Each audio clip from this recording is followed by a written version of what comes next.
बड़ी तमन्ना थी कि मुझे टेस्ट क्रिकेटर बनना है। आज एक तो फिलॉसफी समझ में नहीं आती थी, दूसरा वो अंग्रेजी में था, मैं हिंदी भाषी था। शायद ये बहुत ही नामाकूल लड़का है, बहुत ही नाकाबिल लड़का है, इसके बस का कुछ नहीं है। कि जहां इंडिया टीवी के चैनल हेड का ऑफर था तो उसको छोड़ के मैंने आज की पत्रकारिता है ना, वैसी पत्रकारिता तब नहीं थी। मैंने कहा कि ये गलतफहमी इनकी बनी रहनी चाहिए, ये दूर ना हो तो अच्छा है। चलिए सर, आप बात करते हैं आपकी जर्नी की, जर्नलिज्म की जर्नी की। देखिए, ये मैं अपनी जिंदगी की जो जर्नी है, जो यात्रा है, बार बार ये लगता है कि मैंने अंधेरे में खूब छलांग लगाई। एक बार नहीं, कई बार छलांग लगाई।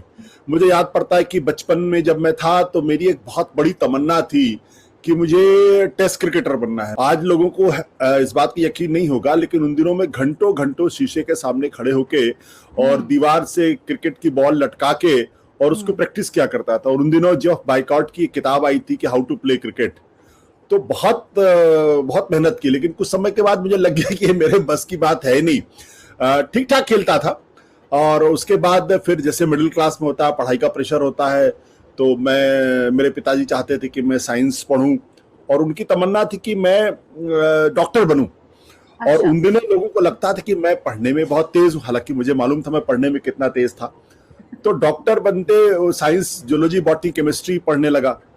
एक दिन मैंने, जो हमारे ट्यूटर आते थे, उनसे मैंने बड़े डरते हुए कहा कि मैंने कहा, सर ये फिजिक्स मेरे बस की नहीं है, मैं नहीं पढ़ सकता। बोले क्या बात करते हो, तुमको फिजिक्स पढ़ने नहीं आती? मैंने कहा, सर मुझे नहीं आती तो मैं क्या करूं, मैं बहुत कोशिश करता हूं। बोले नहीं ठीक है, मैं तुमको कराऊंगा। ये क्लास 9th की बात होगी।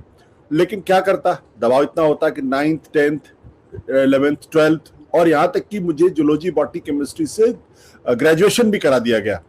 अच्छा। और मुझे सीपीएमटी का एग्जाम भी मैंने दिया और मुझसे हुआ नहीं। एक अटेम्प्ट दिया, मुझसे हुआ नहीं। मैंने कहा नहीं, मेरे बस का नहीं, मैं इसको नहीं कर सकता। तो फिर मैंने छोड़ दिया उसको।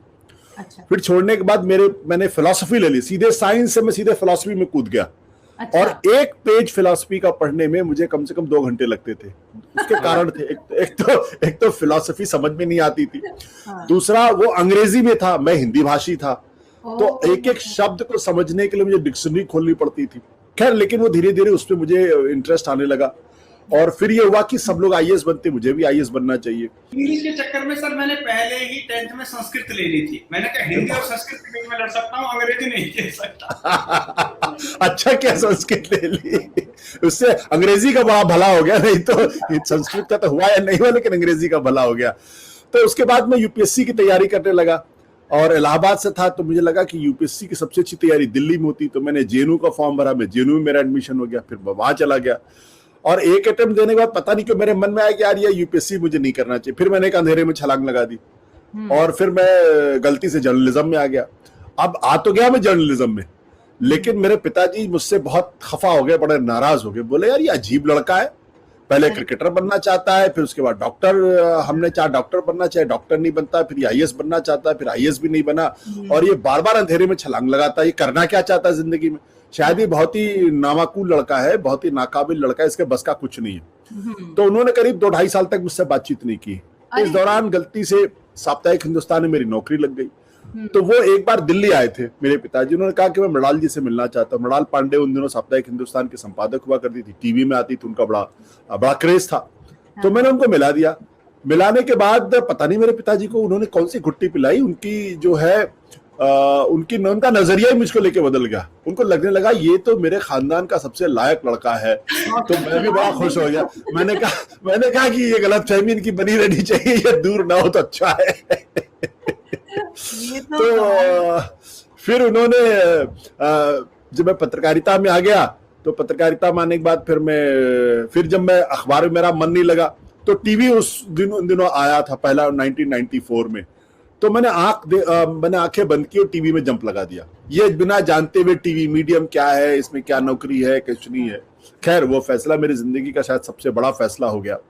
और मैं फिर 2006 तक आज तक में था और उनका प्राइम टाइम एंकर था। और मैं प्राइम टाइम एंकरिंग, दरअसल लोग मुझे चेहरे पे देखते जरूर थे, लेकिन मेरा असली काम पर्दे के पीछे हुआ करता था। न्यूज मैनेजमेंट का काम होता था, डेस्क मैनेजमेंट का काम होता था। साप्ताहिक हिंदुस्तान में मैं शायद अकेला इस देश का पत्रकार था जिसने नेशनल ब्यूरो और लोकल ब्यूरो दोनों एक साथ देखे थे, और मेरे अंडर में करीब 20 लोग काम करते थे। और आज के बहुत बड़े बड़े जर्नलिस्ट जो है उन्होंने वो मेरे ब्यूरो में थे। प्रसून जी मेरे ब्यूरो में थे, दीपक चौरसिया मेरे ब्यूरो में थे, सुमित अवस्थी मेरे ब्यूरो में थे, सुकेश रंजन मेरे ब्यूरो में थे, प्रबल प्रताप सिंह मेरे ब्यूरो में थे, दीपक शर्मा एक बड़े पत्रकार है वो मेरे ब्यूरो में थे। तो बहुत सारे लोग, और उनको संभालना और उनकी झगड़ों को टंटा को निपटाना बड़ा मुश्किल काम था। मेरा आधा समय तो उसी में लगा रहता था और अपने काम को लेके बड़े शिद्दत से जुड़े रहते थे। आज की पत्रकारिता है ना, वैसी पत्रकारिता तब नहीं थी। तब पत्रकारिता अलग थी, थोड़ी गंभीरता थी उसमें, सीरियसनेस था उस बात को लेके। तो 2006 में फिर मुझे 1998-99 में मेरे पास जी न्यूज का ऑफर आ गया, बहुत बड़ा ऑफर था। मुझे लगा नहीं, वहां नहीं जाना चाहिए, मैंने छोड़ दिया उसको। फिर मेरे पास इंडिया टीवी का ऑफर आया चैनल हेड करने का 2004 में, 2004 या 2003 में इंडिया टीवी हेड करने का। मैं वहां भी नहीं गया। और आप लोगों को जान के हैरानी होगी कि जहां इंडिया टीवी के चैनल हेड का ऑफर था, तो उसको छोड़ के मैंने आज तक में मैंने जो है वो डिप्टी एग्जीक्यूटिव प्रोड्यूसर की पोस्ट मुझे ज्यादा अच्छी लगी। मुझे लगा नहीं, ये काम ज्यादा अच्छा है, मैं वहां क्यों जाऊं। फिर इस बीच मेरे पास CNN IBN शुरू हो रहा था, CNN IBN का मेरे पास ऑफर था। तो फिर अंत में 2006 में मैंने कहा कि नहीं, अब आज तक छोड़ना चाहिए। तो फिर मैं IBN 7 में आया। उसके बाद की जर्नी आप लोगों को तो पता ही है।